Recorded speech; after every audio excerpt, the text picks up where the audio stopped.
ನೀವು ನಮ್ಮ ಸಮುದಾಯದ ಮುಖಂಡರುಗಳನ್ನೆಲ್ಲ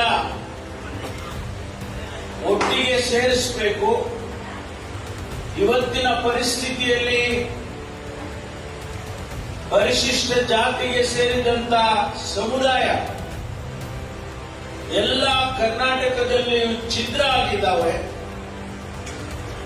ಆದರೆ ಛಲವಾದಿ ಸಮುದಾಯ ನಾವಾದರೂ ಹೇಳಬೇಕಾಗ್ತದೆ ಒಂದು ಮಾತನ್ನ ಈ ಸಂದರ್ಭದಲ್ಲಿ. ಅದಕ್ಕಾಗಿ ನೀವು ಆಯೋಜನೆ ಮಾಡಬೇಕು ಅಂತೇಳಿ ನಾನು ಕೇಳಿದೆ. ಆಗ ಇಲ್ಲ ನೀವು ಬಂದ್ಬಿಡಿ ಡಾಕ್ಟ್ರು, ನೀವು ಬನ್ನಿ ಅಂತ ಹೇಳಿ ಅವರು ನಮಗೆ ಪರ್ಮಿಷನ್ ಕೊಟ್ಟಿದ್ದಾರೆ. ಅದಕ್ಕಾಗಿ ಬಂದಿದ್ದೇವೆ ಇಲ್ವಾ? ಮತ್ತು ಎರಡನೇದು, ಈ ಸಂದರ್ಭದಲ್ಲಿ ನಮ್ಮ ಕರ್ತವ್ಯ ಮತ್ತು ಗೌರವ ಸನ್ಮಾನ್ಯ ದಿವಂಗತ ಬಸವಲಿಂಗಪ್ಪನವರನ್ನ ನಾನಿವತ್ತು ನೆನೆಸಿಕೊಳ್ಳಲೇಬೇಕು. ಇಡೀ ರಾಜ್ಯದಲ್ಲಿ ಹೆಸರು ಮಾಡೋದಲ್ಲ, ಈ ರಾಜ್ಯದಲ್ಲಿ ಗೌರವವನ್ನ ಸಂಪಾದನೆ ಮಾಡಿ ನಮ್ಮೆಲ್ಲರಿಗೂ ಕೊಟ್ಟಂತ ಬಸವಲಿಂಗಪ್ಪನವರು ಮತ್ತು ಅವರ ಜೊತೆಯಾಗಿ ದಿವಂಗತ ರಂಗನಾಥ್ ಅವರು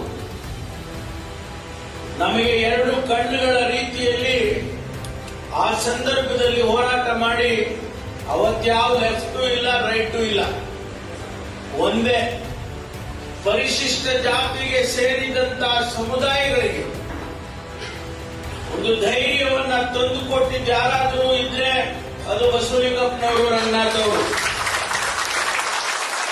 ಅದು ಈ ಭಾಗದವರು ಅಂತ ಹೇಳಿ, ಮಧ್ಯ ಕರ್ನಾಟಕ ಅಂತ ಹೇಳಿ ನೀವೇನ್ ಹೇಳಿದ್ರಿ, ನಮ್ಗೆ ಲೀಡರ್ಶಿಪ್ ಹೋಗ್ಬಿಟ್ಟಿದೆ ಅಂತ. ಲೀಡರ್ಶಿಪ್ ತಗೋಬೇಕು. ಲೀಡರ್ಶಿಪ್ ಸುಮ್ಮನೆ ಹೆಂಗ ಸರ್ಟಿಫಿಕೇಟ್ ಕೊಡೋದಿಲ್ಲ, ಈಗ ಕೊಟ್ರಲ್ಲ ಹಾಗೆ ಲೀಡರ್ಶಿಪ್ ಅನ್ನ ತಗೋಬೇಕು ನೀವು. ಮಧ್ಯ ಕರ್ನಾಟಕದಲ್ಲಿ ಇರ್ತಕ್ಕಂಥ ಮುಖಂಡರುಗಳು, ನಮ್ಮ ಸಮುದಾಯಗಳಲ್ಲಿ ಇರ್ತಕ್ಕಂಥ ಮುಖಂಡರುಗಳು ಲೀಡರ್ಶಿಪ್ ಅನ್ನ ಕೈಗೆ ಎತ್ಕೋಬೇಕು. ನಾನು ಕಳೆದ ಬಾರಿ ಬಂದಾಗ ಹೇಳಿದೆ, ನೀವು ಯಾರಿಗೂ ಅಡಿಯಾಳುಗಳಲ್ಲ,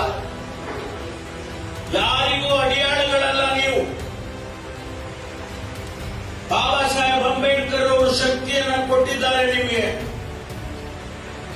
ಧೈರ್ಯ ಕೊಟ್ಟಿದ್ದಾರೆ, ಸ್ವಾಭಿಮಾನ ಕೊಟ್ಟಿದ್ದಾರೆ. ಆ ಸ್ವಾಭಿಮಾನದ ಸಂಕೇತವಾಗಿ ನೀವು ಲೀಡರ್ಶಿಪ್ ಅನ್ನ ತಗೊಳ್ಬೇಕು ಅಂತ ಹೇಳಿ ನಾನು ಕಳೆದ ಬಾರಿ ಬಂದಾಗ ಹೇಳಿದ್ದೇನೆ. ನಮ್ದು ಸಹಾಯ ಇದ್ದೇ ಇರುತ್ತೆ. ನಾನಾಗ್ಲಿ, ಡಾಕ್ಟರ್ ಮಹದೇವಪ್ಪನವರಾಗ್ಲಿ, ನಮ್ಮ ಶಾಸಕರುಗಳಾಗಿ ಯಾವುದೇ ಸಂದರ್ಭದಲ್ಲಿ ನೀವು ನಮ್ಮನ್ನ ಕರೆದಾಗ ಬರೋದಕ್ಕೆ ನಾವು ತಯಾರಾಗಿದ್ದೀವಿ ಅಂತಕ್ಕಂಥ ಮಾತು ಹೇಳ್ತೇವೆ.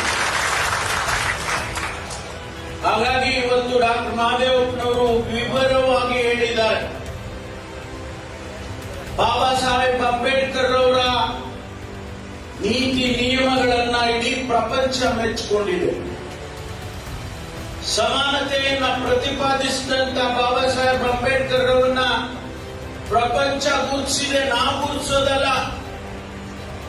ಯಾರಿಗಾದ್ರೂ ಹೈಯೆಸ್ಟ್ ಪ್ರತಿಮೆಗಳು ಪ್ರಪಂಚದಲ್ಲಿ ಇಟ್ಟಿದ್ರೆ ಅದು ಬಾಬಾ ಸಾಹೇಬ್ ಅಂಬೇಡ್ಕರ್ ಅವರು. ಅದಕ್ಕಾಗಿ ಸುಮ್ಮನೆ ತಗೊಂಡೋಗಿ ಯಾರೋ ಒಬ್ಬರು ಪ್ರತಿಮೆ ಇಟ್ಬಿಡೋದಿಲ್ಲ. ಇವತ್ತು ಕೊಲಂಬಿಯಾ ವಿಶ್ವವಿದ್ಯಾನಿಲಯದಲ್ಲಿ ಅಂಬೇಡ್ಕರ್ ಚೇರ್ ಅನ್ನು ಸ್ಥಾಪನೆ ಮಾಡಿದ್ದಾರೆ.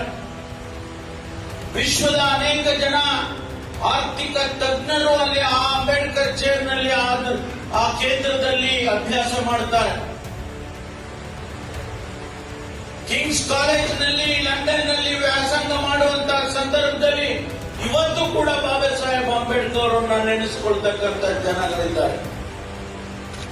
ಬಾಬಾ ಸಾಹೇಬ್ ಅಂಬೇಡ್ಕರ್ ವಿಷಯವನ್ನ ಯಾರಾದರೂ ಬಹಳ ಸ್ವಾರಸ್ಯವಾಗಿ ಮಾತನಾಡೋರಿದ್ದಾರೆ ಅಂದ್ರೆ ಅದು ಡಾಕ್ಟರ್ ಮಹದೇವಪ್ಪನವರು. ಅವರು ಹೇಳಿದರು, ಈ ದೇಶದಲ್ಲಿ ವಿವಿಧ ಪದರಗಳನ್ನು ಸೃಷ್ಟಿ ಮಾಡಿ ಹೋಗಿದ್ದಾರೆ. ವರ್ಣಾಶ್ರಮ ಧರ್ಮವನ್ನು ಪ್ರತಿಪಾದನೆ ಮಾಡಿ ನಮ್ಮನ್ನ ಹೊಡೆದು ಆಳಿ ಇವತ್ತಿಗೂ ಕೂಡ ಅದು ನಡೀತಾ ಇದೆ ಅನ್ನೋದನ್ನ ಬಹಳ ಸ್ವಾರಸ್ಯವಾಗಿ ಹೇಳಿದರು. ಇದು ಬದಲಾಗಬೇಕು, ಭಾರತ ಬದಲಾಗಬೇಕು. ಅದಕ್ಕಾಗಿ ನಮ್ಮ ಹೋರಾಟಗಳು ನಡೀಬೇಕು. ಯಾರು ನಾವು ಶಾಸಕರಿದ್ದೇವೆ, ಮಂತ್ರಿಗಳಿದ್ದೇವೆ, ಅವರು ಅಷ್ಟೇ ಉದ್ಧಾರ ಆದರೆ ಸಾಲೋದಿಲ್ಲ. ಆ ಗುಡಿಸಿನಲ್ಲಿ ಇರ್ತಕ್ಕಂಥ ವ್ಯಕ್ತಿ ಅವರ ಜೀವನ ಉತ್ತಮ ಆದರೆ ಮಾತ್ರ ಅದು ಬಾಬಾ ಸಾಹೇಬ್ ಅಂಬೇಡ್ಕರ್ ಅವರಿಗೆ ನಾವು ಕೊಟ್ಟಂತ ಗೌರವ ಆಗುತ್ತೆ. ಅದಕ್ಕಾಗಿ ಇವತ್ತು ನಾನು ಹೆಚ್ಚು ವಿವರವಾಗಿ ಬೇರೆ ಬೇರೆ ವಿಷಯಗಳನ್ನು ಮಾತನಾಡೋದಕ್ಕೆ ಹೋಗೋದಿಲ್ಲ. ಸಮಯನೂ ಆಗಿದೆ, ನಮ್ಮ ಬೇರೆ ಕಾರ್ಯಕ್ರಮಗಳು ಇದ್ದಾವೆ. ಆದರೆ ಒಂದು ಮಾತನ್ನ ಹೇಳೋದಕ್ಕೆ ಬಯಸ್ತೇನೆ. ನಾನಾಗ್ಲಿ, ಡಾಕ್ಟರ್ ಮಾದೇವಪ್ಪನವರಾಗ್ಲಿ, ಪ್ರಿಯಾಂಕ್ ಖರ್ಗೆ ಅವರಾಗ್ಲಿ, ನಾವೇನು ಮಂತ್ರಿಗಳಾಗಿದ್ದೇವೆ, ನಮ್ಮ ಸಮುದಾಯದ ಸ್ವಾಭಿಮಾನಕ್ಕೆ ಯಾವ ತ್ಯಾಗಕ್ಕೂ ಸಿದ್ಧ ಇದ್ದೇವೆ ಎನ್ನುವುದನ್ನ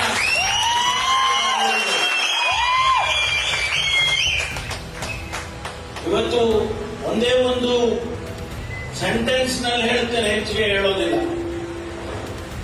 ನಮ್ಮ ಶಕ್ತಿ 24.1% ಇತ್ತು. ಪಿತೂರಿ ಮಾಡಿ ನಮ್ಮನ್ನ ಹೊಡೆದು ಇವತ್ತು 6.65 ಇಳಿಸಿದ್ದಾರೆ. ಇದು ಆಗಬಾರ್ದಾಗಿತ್ತು.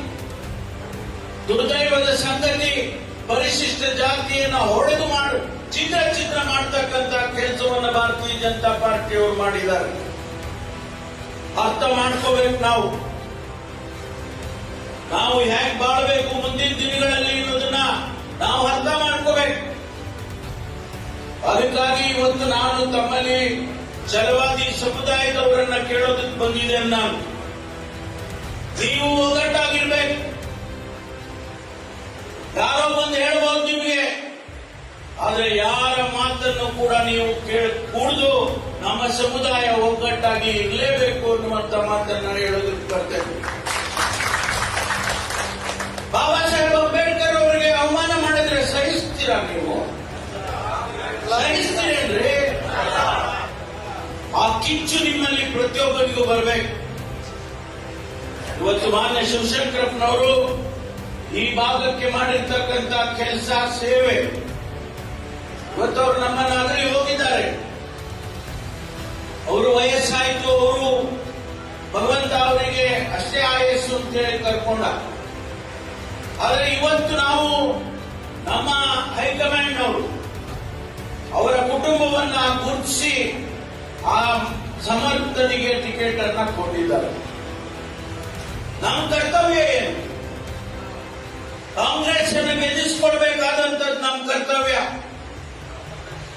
ಪರಿಶಿಷ್ಟ ಜಾತಿಯ ಜನ ಕಾಂಗ್ರೆಸ್ಸಿನ ವಿರುದ್ಧವಾಗಿ ಮಾತನಾಡಿದ್ರು ಕೂಡ ಅದು ಅವರಿಗೆ ಒಳ್ಳೆಯದಲ್ಲ. ಈ ದೇಶದಲ್ಲಿ ಏನಾದರೂ ಅವರು ಬೆಳಕಿಗೆ ಬಂದಿದ್ರೆ, ಅವರಿಗೆ ಧ್ವನಿ ಸಿಕ್ಕಿದ್ರೆ, ಬದಲಾಗಿದ್ರೆ, ಅವರ ಜೀವನ ಒಂದಿಷ್ಟು ಉತ್ತಮ ಆಗಿದ್ರೆ ಅದು ಕಾಂಗ್ರೆಸ್ ಪಕ್ಷದಿಂದ ಅನ್ನೋದನ್ನ ಯಾವತ್ತೂ ಕೂಡ ಈಗ ಬಂದವರು ನಾಟಕ ಆಡೋದು. ಭಾರತೀಯ ಜನತಾ ಪಾರ್ಟಿಯವರು ಈಗ ಬಂದಿದ್ದಾರೆ ನಾಟಕ ಆಡೋದಕ್ಕೆ. ಯಾವ ಮಹತ್ವದ ಕೆಲಸ ಮಾಡಿಕೊಟ್ಟಿದ್ದಾರೆ ನಮ್ಗೆ ಅಂತ ಹೇಳಿ ನೋಡೋಣ. ಮನೆಯೊಬ್ಬರು ಹೇಳಿದ್ರು ಯಾವ ಕಾರ್ಯಕ್ರಮ ಕೊಟ್ಟಿದ್ದಾರೆ. ಇವತ್ತು ಇಷ್ಟು ವರ್ಷ 2014ರಿಂದ ಇಲ್ಲಿಯವರೆಗೂ ಕೇಂದ್ರದಲ್ಲಿ ಆಡಳಿತ ಮಾಡಿದ್ದೀರಲ್ಲ, ಒಂದು ಕಾನೂನು ಮಾಡಿದ್ದೀರಾ? ನಿಮಗೆ ತಾಕತ್ತಿದ್ರೆ ಈ ದೇಶದಲ್ಲಿ ಜಾತೀಯತೆ ನಿರ್ಮೂಲನೆ ಮಾಡ್ತೇವೆ ಅಂತ ಒಂದು ಸ್ಟೇಟ್ಮೆಂಟ್ ಕೊಡಬೇಕಾಗಿತ್ತು.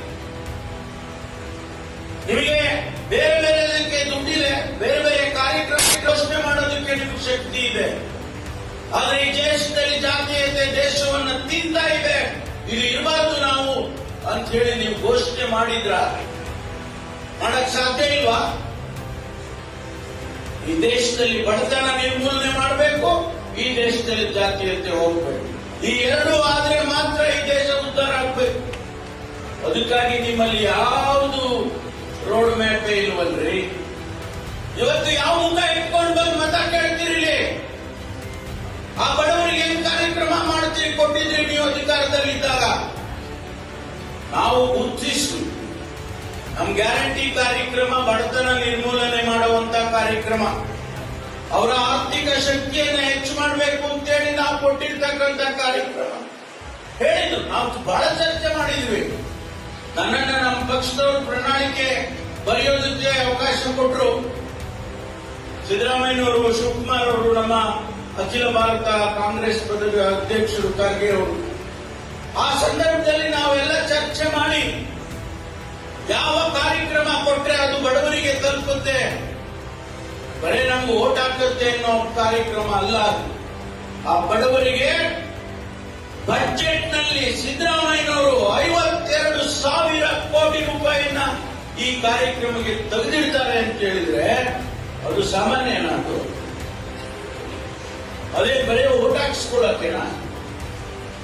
ಓಟಿಗ್ಲಿ ಅದು ಒಂದು ಕಡೆ ಇರಬಹುದು, ಆದ್ರೆ ಅವರ ಆರ್ಥಿಕ ಶಕ್ತಿಯನ್ನ ಉತ್ತಮ ಮಾಡುವಂತ ಕಾರ್ಯಕ್ರಮವನ್ನ ಈಗ ಟೀಕೆ ಮಾಡ್ತಿದ್ರಲ್ಲ. ಈಗ ಯಾಕಪ್ಪ ನೀವು ಬೇರೆ ಬೇರೆ ರಾಜ್ಯದಲ್ಲಿ ಕೊಡ್ತಾ ಇದ್ದೀರಾ? ನಿಮ್ಮ ಪ್ರತಿಯೊಂದು ಎಲೆಕ್ಷನ್ ಅಲ್ಲೂ ಕೂಡ ಇವತ್ತು ಎಲ್ಲ ರಾಜ್ಯದಲ್ಲೂ 17 ಬರ್ತಾ ಇದ್ದೀರಾ. ಬಿಹಾರದಲ್ಲಿ ಅವ್ರು ಹೇಳಿದಾಗ ನಾವು ಹೋಗಿದ್ದು, ಬಿಹಾರಕ್ಕೆ ನಾವೆಲ್ಲ ಹೋಗಿದ್ದು. 6 ತಿಂಗಳು ಮುಂಚೆನೆ 10,000 ಕೋಟಿ ಅವರು 10,000 ರೂಪಾಯಿನ ಅವರ ಅಕೌಂಟ್ಗೆ ಹಾಕ್ಬಿಟ್ರು. ನೀವ್ ಯಾಕೆ ಮಾಡಿದ್ರಿ ಹಾಗಾದ್ರೆ? ನೀವೇನು ಮತಕ್ಕೋಸ್ಕರ ಹಾಕ್ಲಿಲ್ವಾ ನೀವು? ಆದ್ರಿಂದ ಸ್ನೇಹಿತರೆ, ಇಷ್ಟೇ ನಾನು ಹೇಳ್ತೀನಿ, ಪ್ರತಿಯೊಬ್ಬ ಛಲವಾದಿ ಅಣ್ಣತಮ್ಮ ನಿಮ್ಮ ಮನೆಗಳಿಗೆ ಹೋಗಿ, ಅವ್ರು ಹೇಳಿದ್ರು ನಮ್ಮ ಸಂಪತ್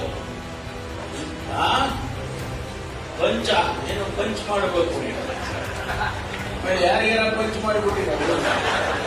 ನೀವು ಪ್ರತಿಯೊಂದು ಮನೆಗೆ ಹೋಗಿ ಮನವೊಲಿಸಿ ಅವರಿಗೆ ಕಾಂಗ್ರೆಸ್ ಪಕ್ಷಕ್ಕೆ ಸಮರ್ಥನೆಗೆ ವೋಟ್ ಹಾಕ್ಲೇಬೇಕು ಅಂತೇಳಿ ನೀವು ಹಾಕಿಸ್ಬೇಕಾಗ್ತದ ಕೆಲಸ ನಿಮಗಾಗಬೇಕು ಅಂತಕ್ಕಂಥ ಮಾತನ್ನ ನಾನು ಈ ಸಂದರ್ಭದಲ್ಲಿ ಹೇಳ್ತೇನೆ.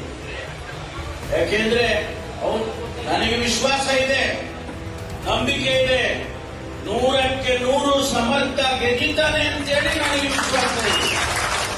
ಆದ್ರೆ ನಿಮ್ಮ ಪಾಲೇನು? ನಿಮ್ಮದು ಪಾಲಿರ್ಬೇಕಲ್ಲ ಅಲ್ಲಿ. ಅದಕ್ಕಾಗಿ ನಾವು ಇವತ್ತು ಇಲ್ಲಿ ಬಂದಿದ್ದೇವೆ. ತಾವೆಲ್ಲರೂ ಕೂಡ ಇವತ್ತೇನು ಇಲ್ಲಿ ಸೇರಿ ನಾವು ಬರೀ ದಾವಣಗೆರೆ ಬಂದ್ರಪ್ಪ ಅಂತ ನಾವು ಹೇಳಿದ್ರೆ, ನೀವು ಬಳ್ಳಾರಿಯನ್ನು ಕರ್ಕೊಂಡು ಬಂದಿದ್ದೀರಾ, ಕೊಪ್ಪಳದವ್ರನ್ನು ಬಂದಿದ್ದಾರೆ, ಚಾಮರಾಜನಗರದವರು ಬಂದವ್ರೆ, ತುಮಕೂರಿನವರು ಬಂದವ್ರೆ, ಅಗ್ರಿಬೊನ್ನಳ್ಳಿಯವರು ಬಂದವರು. ಸಂತೋಷ ನೀವೆಲ್ಲ ಬಂದಿರ್ತಕ್ಕಂಥ. ಮುಂದಿನ ದಿನಗಳಲ್ಲಿ ಈ ದಾವಣಗೆರೆಯಲ್ಲಿ ಒಂದು ಅತಿ ದೊಡ್ಡ ಕಾರ್ಯಕ್ರಮ, ಛಲವಾದಿ ಮಹಾ ಸಮ್ಮೇಳನ ಆಗಬೇಕು ಅಂತಕ್ಕ ಬಹುದಿನದ ನಿರೀಕ್ಷೆ. ಕನಿಷ್ಠ ಒಂದು 10 ಲಕ್ಷ ಜನ ಆದ್ರೂ ಕೂಡ ಸೇರ್ಬೇಕು.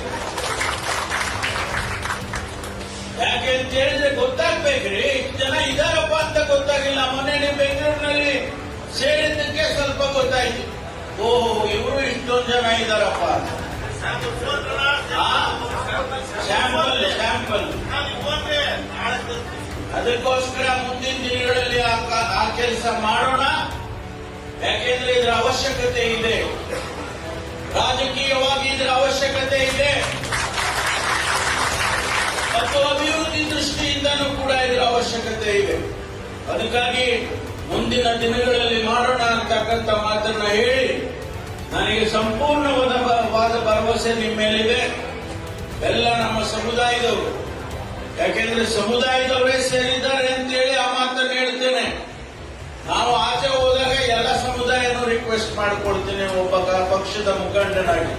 ಹಾಗಾಗಿ ಇವತ್ತು ತಾವುಗಳು ನಮಗೆಲ್ಲ ಗೌರವ ಬರಬೇಕು ಅನ್ನೋದಾದ್ರೆ ಒಂದು ಓಟ್ ಕೂಡ ಮಿಸ್ ಆಗಬಾರ್ದು, ಒಂದು ಓಟ್ ಮಿಸ್ ಆಗಬಾರ್ದು.